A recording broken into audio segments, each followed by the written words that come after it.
Welcome to Penrose Learning, where we make understanding easy. You start by securing your data and eliminating basics that mask the real issue. Back up to Google or connect to a PC now. Once done, remove any case and wipe the screen and bezel with a microfiber dampened with 70% isopropyl to remove oils that can cause erratic sensing. Then reboot into safe mode to test responsiveness without third-party apps. If touch stabilizes, you'll focus on app removal rather than hardware, which saves time and effort. Now you dig into diagnostics and system fixes to isolate the cause. Use Vivo's service menu or diagnostic code to run touch calibration and display tests. This confirms digitizer behavior. Make sure to update Android and core apps, and if problems started after an update, consider rolling it back or uninstalling recent apps.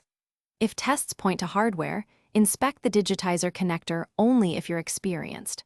Otherwise, move to authorized service to avoid damaging flex cables or voiding warranty.